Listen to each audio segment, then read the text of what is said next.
What do you realistically expect the seat count to be at the end of this election? I expect that the PLP will win with a comfortable majority.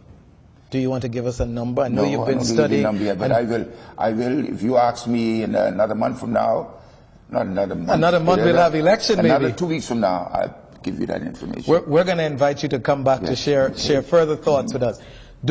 Are you at least willing to say the PLP will win no less than? We win no less than 27 seats.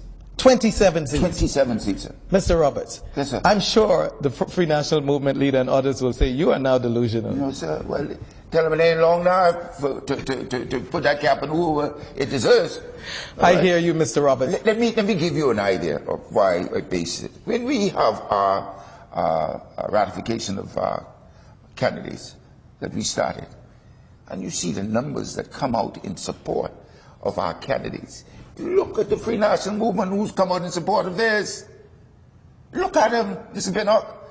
Use that as a barometer, as one possible barometer. There's a difference between night and day. Our following are stronger, more consistent.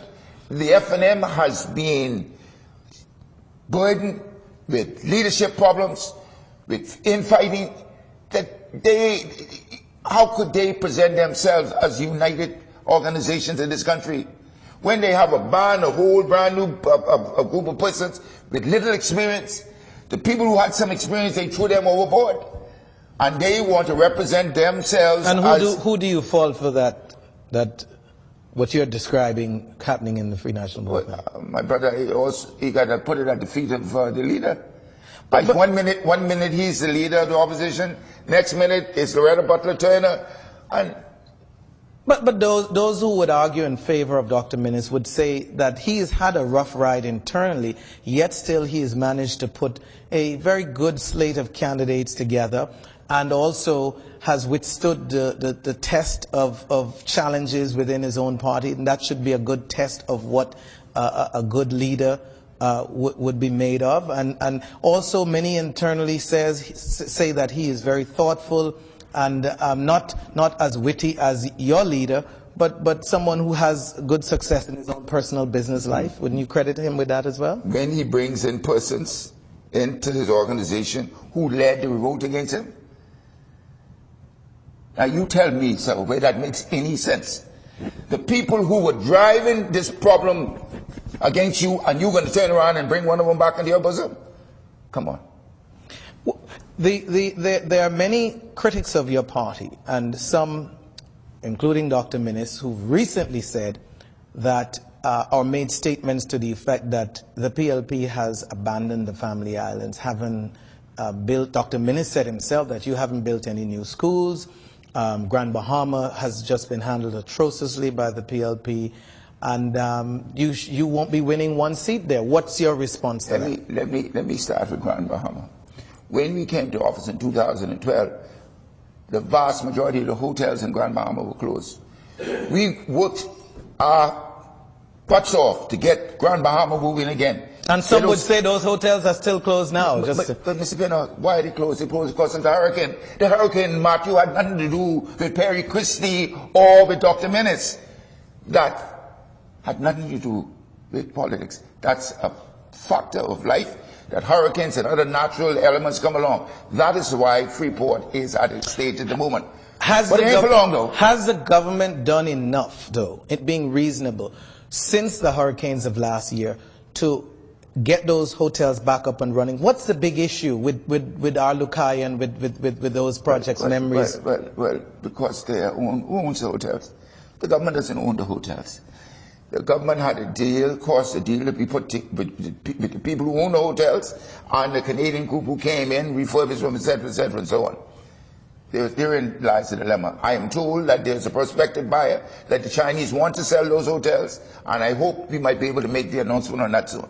But that's beyond the before the next general election? Yes. Okay. So it's forthcoming. Yes, so the people of Grand Bahama can stay tuned and listen for So shortly. that within happens, days. it's going to be a major announcement, sir. Okay. Yes, sir. Let's talk for a second, a little more. Again, I keep going back to the Free National Movement. It is, after all, your competitor. And talk about some of the statements the leader of the Free National Movement have made in challenging and trying to expose what he sees as being a corrupt PLP.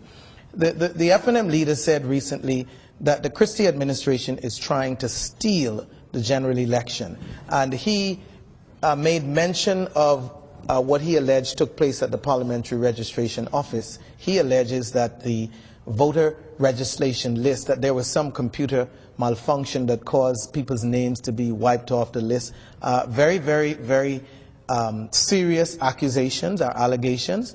And of course, many in media are still looking into that, trying to get information to see what the facts are. Can you say to the Bahamian people, because this is at the very foundation of our democracy, is the PLP trying to steal the general election, as Dr. Minnis said? Mr. Pinnock, the Prime Minister answered that, and I repeat what he said, and I accept it as being gospel. That is utter rubbish by Dr. Minnis. First of all, in addition, the Parliamentary Commissioner also responded to Dr. Minnis. When you make an accusation as a politician, one must have the facts to support what you allege.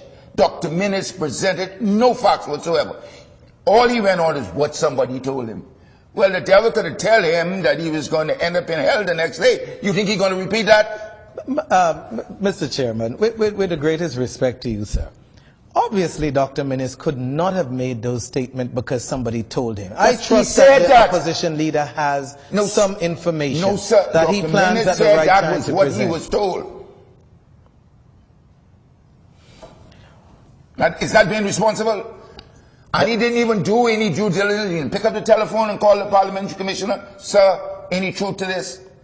But Dr. Minnis has said that he has spoken with the Parliamentary Commissioner and has requested that an investigation be carried out in the matter. Is that not true? Are you accusing the opposition leader, the leader of the FNM, of lying? I'm not aware of that, sir. As far as I am aware, the Parliamentary Commissioner made it very clear that there was no substance whatsoever to what Dr. Minnis had to say. The registration is still a manual process. So what you can steal?